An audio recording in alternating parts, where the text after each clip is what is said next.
2020년 8월 31일 새벽 기도회를 하나님 앞에 드리겠습니다. 하나님의 말씀은 에스겔 9장 1절로부터 11절까지의 말씀입니다. 하나님의 말씀은 에스겔 9장 1절로 11절까지의 말씀입니다. 하나님의 말씀을 봉독하겠습니다. 또 그가 큰 소리로 내 귀에 외쳐 이르시되 이 성읍을 관할하는 자들이 각기 죽이는 무기를 손에 들고 나아오게 하라 하시더라. 내가 보니 6사람이 북향한 윗문길로부터 오는데 각 사람의 손에 죽이는 무기를 잡았고 그 중에 한 사람은 가는 배 옷을 입고 허리에 서기관의 먹그릇을 찼더라. 그들이 들어와서 놋 제단 곁에 서더라. 그룹에 머물러 있던 이스라엘 하나님의 영광이 성전 문지방에 이르더니 여호와께서 그 가는 배 옷을 입고 서기관의 먹그릇을 찬 사람을 불러 여호와께서 이르시되 너는 예루살렘 성읍 중에 순행하여 그 가운데에서 행하는 모든 가증한 일로 말미암아 탄식하며 우는 자의 이마에 표를 그리라 하시고 그들에 대하여 내 귀에 이르시되 너희는 그를 따라 성읍 중에 다니며 불쌍히 여기지 말며 긍휼을 베풀지 말고 쳐서 늙은 자와 젊은 자와 처녀와 어린이와 여자를 다 죽이되 이마에 표 있는 자에게는 가까이 하지 말라. 내 성소에서 시작할지니라 하시매 그들이 성전 앞에 있는 늙은 자들로부터 시작하더라. 그가 또 그들에게 이르시되 너희는 성전을 더럽혀 시체로 모든 뜰에 채우라. 너희는 나가라 하시매 그들이 나가서 성읍 중에서 치더라. 그들이 칠 때에 내가 홀로 있었는지라 엎드려 부르짖어 이르되 아하 주 여호와여 예루살렘을 향하여 분노를 쏟으시오니 이스라엘의 남은 자를 모두 멸하려 하시나이까.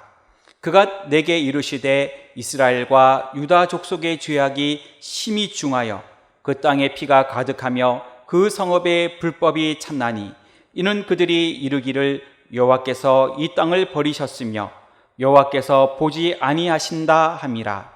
그러므로 내가 그들을 불쌍히 여기지 아니하며 긍휼을 베풀지 아니하고 그들의 행위대로 그들의 머리에 갚으리라 하시더라. 보라 가는 베옷을 입고 허리에 먹그릇을 찬 사람이 복명하여 이르되 주께서 내게 명하신 대로 내가 준행하였나이다 하더라. 아멘. 오늘 새벽에 하나님께 예배하고 기도하는 모든 성도님들에게 하나님의 큰 은혜가 임하시기를 주님의 이름으로 축원드립니다. 우리가 함께 읽은 에스겔서 9장은 에스겔 선지자가 주전 592년에 받은 남유다에 대한 심판 예언의 내용으로 심판 집행자에 의한 선민의 구분과 사륙 환상에 대한 예언의 말씀입니다. 1절부터 2절까지는 여호와께서 예루살렘을 관할하는 천사들에게 살상 무기를 들고 나아오도록 호출하신 장면이 나옵니다. 3절부터 7절까지는 의인과 악인을 구분한 후에 악인들을 심판하는 내용이 기록되어 있고, 그리고 8절은 에스겔 선지자의 탄식이 기록되어 있습니다. 그리고 마지막 9절에서부터 11절까지는 천사가 하나님께 받은 그 모든 명령을 준행하였음을 보고하는 내용이 기록되어 있습니다. 오늘 본문 말씀을 통해 하나님의 심판의 때에라는 제목으로 함께 기도의 제목을 삼으려고 합니다. 첫 번째로 하나님의 심판의 때에 성소로부터 거룩함이 회복되어야 합니다. 3절부터 7절까지의 말씀인데 6절 말씀을 봉독하겠습니다. 6절입니다. 늙은 자와 젊은 자와 처녀와 어린이와 여자를 다 죽이되 이마에 표 있는 자에게는 가까이 하지 말라. 내 성소에서 시작할지니라 하시매 그들이 성전 앞에 있는 늙은 자들로부터 시작하더라. 아멘. 하나님께서는 남유다의 심판을 위해 7 천사를 호출하셨습니다. 이들은 예루살렘에 대한 심판을 집행할 자로 6 천사는 손에 살상 무기를 잡았고 나머지 한 천사는 6 천사가 심판을 집행하기에 앞서 선민 중에 구원할 의인과 멸망시킬 악인을 구별하였습니다. 하나님께서는 그 이마에 표가 없는 자들을 죽게 하셨는데 먼저 성소에서부터 시작할 것을 명령하셨습니다. 하나님이 왜 성소에서부터 그것을 시작하라고 명령하셨을까요? 그것은 성전이 거룩함을 잃었고 온갖 범죄의 온상이 되었기 때문입니다.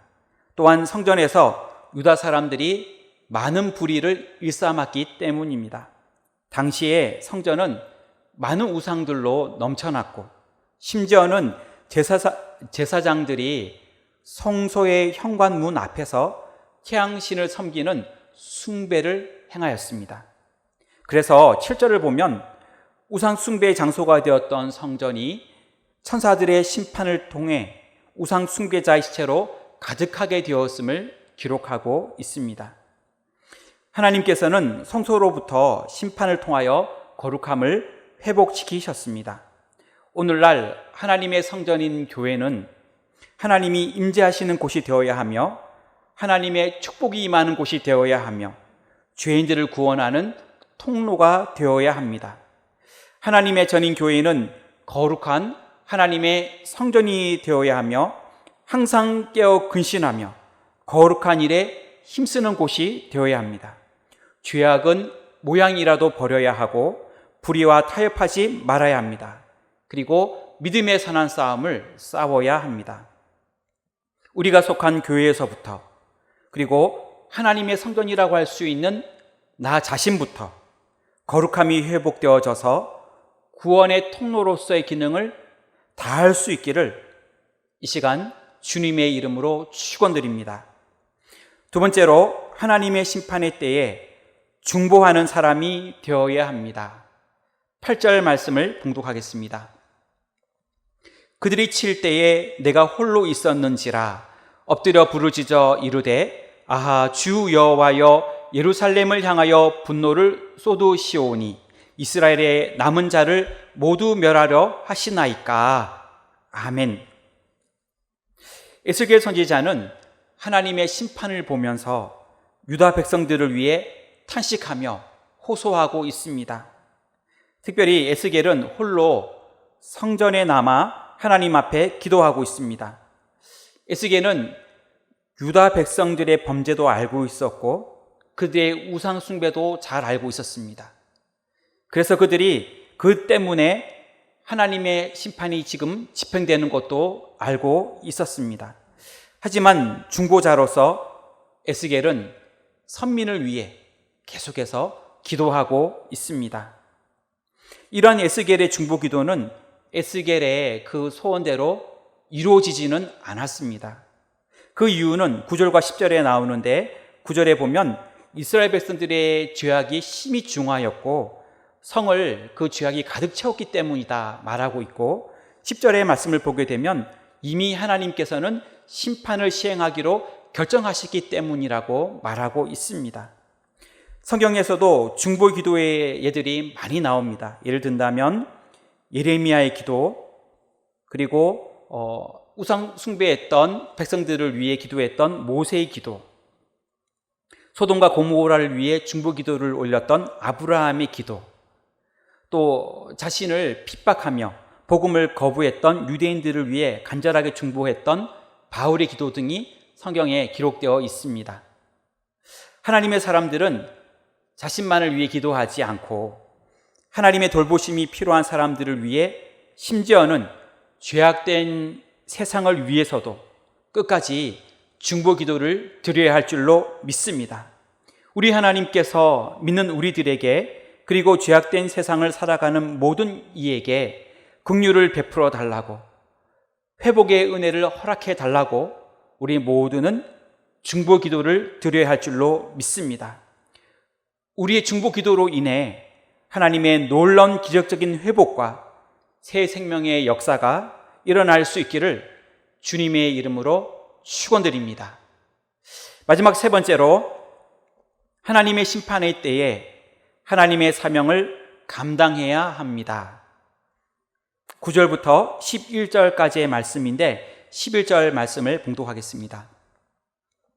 보라, 가는 배 옷을 입고 허리에 먹그릇을 찬 사람이 복명하여 이르되 주께서 내게 명령하신 대로 내가 준행하였나이다 하더라. 아멘.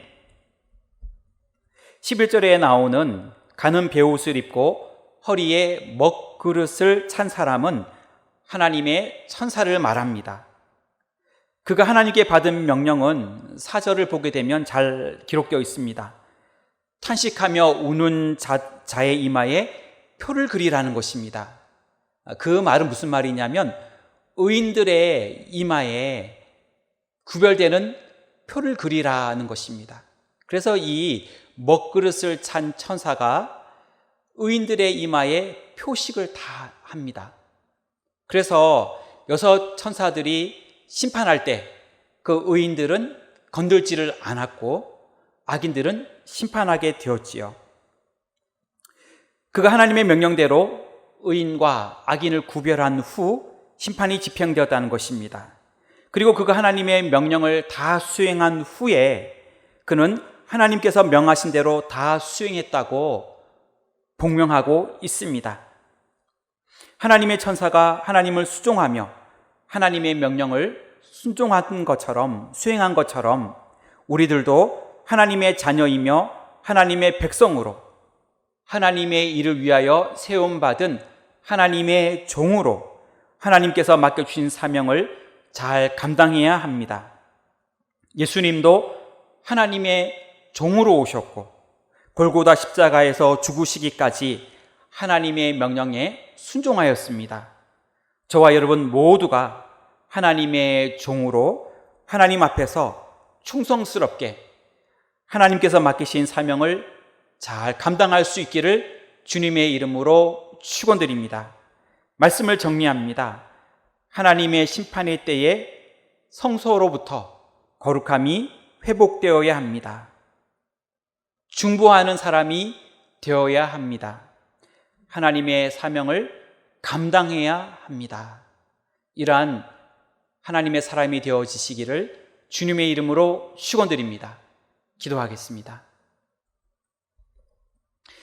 하나님, 코로나19로 인하여 어려움 중에 있는 우리나라와 온 세계를 주님 불쌍히 여겨 주옵시고 하나님께서 긍휼을 베푸셔서 치유하여 주시기를 원합니다. 힘들지만 우리 모두가 힘을 모아 이 어려움을 지혜롭게 이겨나가게 하여 주시옵소서. 또한 하나님, 새 성전 건축 중에 있습니다. 하나님, 모든 건축을 진행할 때에 주님이 함께하여 주옵시고 사고 없이 예정대로 잘 진행되도록 인도하여 주옵시고 진입도로 문제도 잘 해결되게 하옵시며 또한 민원도 없게 하옵시며 모든 건축 가운데 하나님이 은혜를 베풀어 주시옵소서. 우리 교회 위에 함께하여 주옵시고 세우신 담임 목사님에게 주님 은혜를 베풀어 주옵시고 말씀으로 성령 충만으로 영적 지도력으로 우리 교회를 잘 이끌어 가시도록 인도하여 주시옵소서. 이 나라와 민족과 대통령 위에 함께하시며 인도와 캄보디아와 미 전도 종족 위에와 조도 선교 위에 함께하여 주옵시고 이 시간에도 기도하는 우리의 모든 기도 가운데 주님께서 함께하시며 응답하여 주시옵소서. 말할 수 없는 고통 중에 있는 성도들의 삶이 있습니다. 하나님, 그 성도의 아픔을 주님 다 아시는 줄 믿습니다. 건강의 문제 때문에, 물질의 문제 때문에, 가정의 문제 때문에, 자녀들의 문제 때문에 간절히 기도할 때 하나님 들으시고 하나님 응답하여 주시옵소서. 오늘 하루도 함께 하실 줄로 믿고 감사하며 예수님의 이름으로 기도하옵나이다. 아멘.